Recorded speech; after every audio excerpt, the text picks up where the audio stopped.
안녕하세요. 정성산 TV입니다. 이번 시간에는 지난번에 이어 문재인 김일성 악령에게 접수당했나? 2부를 들려드리겠습니다. 김일성주의자 신영복을 매개로 하여 김일성의 악령이 청와대, 국정원, 민주당 등 국가지휘부에 스며들었다는 의심은 아래와 같은 증거에 기초한 것이다.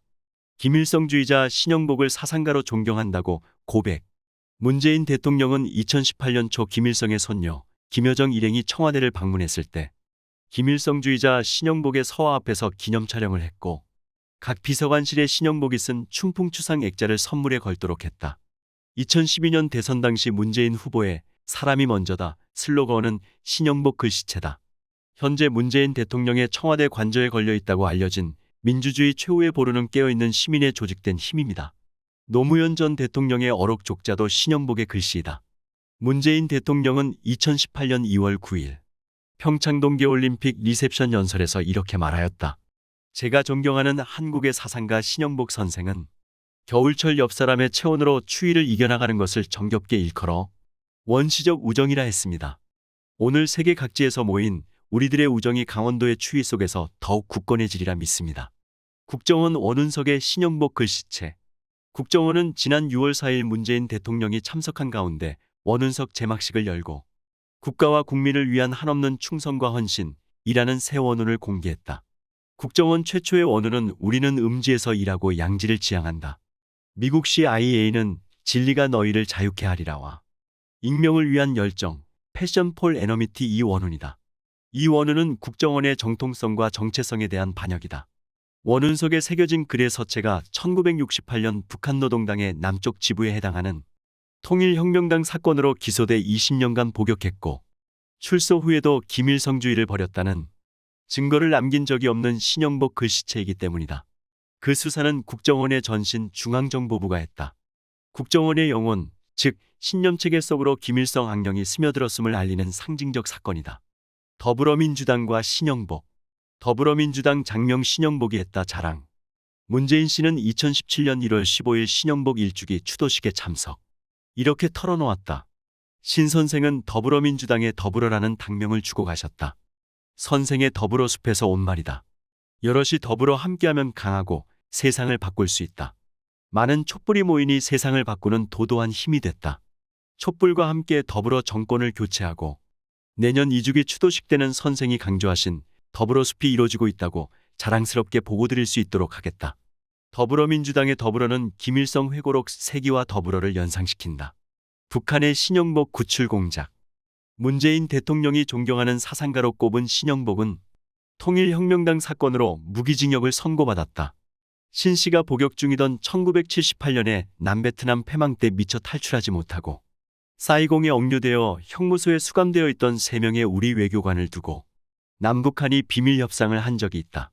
이때 북측이 김일성 수령님의 명령이라면서 집요하게 교환 인도를 요구한 사람이 바로 신영복이었다.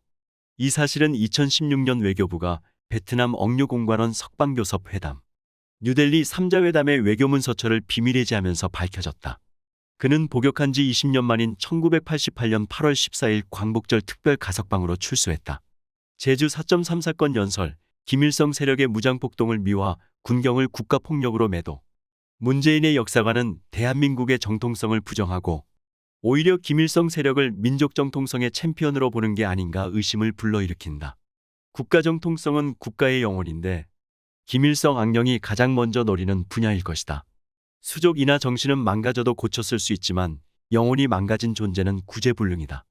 2020년 제주 4.3 사건 기념식 연설 중에서 제주는 해방을 넘어 진정한 독립을 꿈꿨고 분단을 넘어 평화와 통일을 열망했습니다. 제주도민들은 오직 민족의 자존심을 지키고자 했으며 되찾은 나라를 온전히 일으키고자 했습니다. 그러나 누구보다 먼저 꿈을 꾸었다는 이유로 제주는 처참한 죽음과 마주했고 통일정부 수립이라는 간절한 요구는 이념의 덫으로 돌아와 우리를 분열시켰습니다. 2021년 연설 4.3에는 두 개의 역사가 흐르고 있습니다. 국가폭력으로 국민의 생명과 인권을 유린한 우리 현대사 최대의 비극이 담긴 역사이며 평화와 인권을 향한 회복과 상생의 역사입니다. 완전한 독립을 꿈꾸며 분단을 반대했다는 이유로 당시 국가 권력은 제주도민에게 빨갱이 폭동 반란의 이름을 뒤집어 씌워 무자비하게 탄압하고 죽음으로 몰고 갔습니다. 김일성주의자를 사상가로 존경하는 문재인 대통령은 대한민국 건국을 반대한 김일성 세력의 무장폭동을 평화와 통일을 꿈꿨다, 통일정부 수립을 위한 간구로 칭송했고, 이를 진압한 군경을 국가폭력으로 매도했다. 남노당 무장폭도들이 간구했던 통일정부란 공산정권이 아닌가. 그가 김일성 악령에 사로잡혀 한국 현대사를 거꾸로 보고 있다는 의심은 바로 여기서 나온다. 국가의 정통성의 출발점은 건국인데 김일성 악령의 제일 공격 목표이다. 문 대통령은 2017년 12월 16일 중국 충칭에서 2019년은 임시정부 수립 100주년이 되고 그것은 곧 대한민국 건국 100주년이 된다고 했다. 1948년 8월 15일 이승만 주도의 자유민주 국가건설을 부정하기 위하여 임시정부 수립을 건국이라고 치켜세운 것인데 그렇게 되면 건국 이후에 독립운동을 했다는 이야기가 된다. 건국 이후의 독립운동은 분리운동이거나 반역이다. 문 대통령은 그의 8.15 광복절 경축사에서도 2년 후 2019년은 대한민국 건국과 임시정부 수립 100주년을 맞는 해라고 했었다. 2018년 3.1절엔 새로운 국민주권의 역사가 대한민국 건국 100주년을 향해 다시 써지기 시작했다더니 2019년에 들어와 건국 100주년 행사는 실종된다. 문 대통령은 8.15 경축사에서 임시정부가 대한민국이라는 국호와 함께 민주공화국을 선포한 지 100년이 되었다고 두리뭉실 넘어갔다. 건국 100주년이라는 표현을 사용하지 않은 것은 2018년 4월 판문점 회담부터이다. 북한은 이른바 조선민주주의 인민공화국을 수립한 1948년 9월 9일을 건국절로 기념하기에 임시정부에 비판적이다. 문 대통령만 아니라 민주당도 그 무렵부터 건국 100주년 표현을 중단했다. 2019년 8월 15일 이해식 더불어민주당 대변인도 브리핑을 통해 올해는 3.1운동 100주년이자 대한민국 임시정부 수립 100주년이라며 건국은 언급하지 않았다. 김일성 손자 눈치를 보면서 대한민국의 생일도 지워 사생아로 만들었다는 의심을 자초한 것이다. 세계에서 유일하게 조국의 생일을 없애 건국기념일이 없는 나라로 만든 문재인. 그의 영혼을 김일성의 악령이 접수했다고 본다면 지나친 의심일까? 유엔 결의문을 조작, 한국의 정통성 폄하. 남북한 대결의 본질은 민족사적 정통성과 삶의 양식을 놓고 다투는 타협이 절대로 불가능한 총체적 권력투쟁이다. 조갑제 칼럼니스트. 문재인 대통령이 취임 이후 가장 먼저 한 일은 대한민국의 정통성 교육을 강화한 국정역사교과서를 폐기, 김일성 세력의 정통성 주장을 유리하게 만들어준 것이다.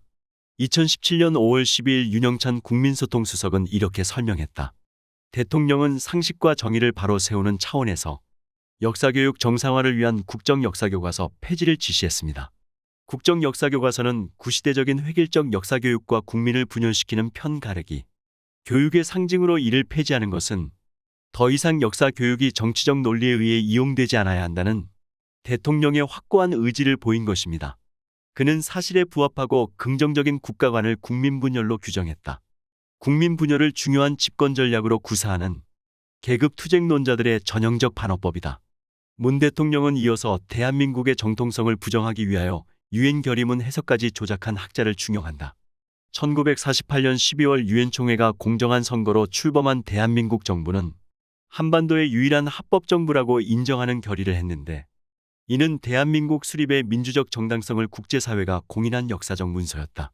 문재인은 이 결의문 해석을 조작하여 유엔이 대한민국을 38도선 이남에서만 유일한 합법정부로 인정하였다고 사기친 사람을 대한민국 역사박물관장으로 임명했다. 이 정부는 문재인식 반대한민국 역사관을 반영.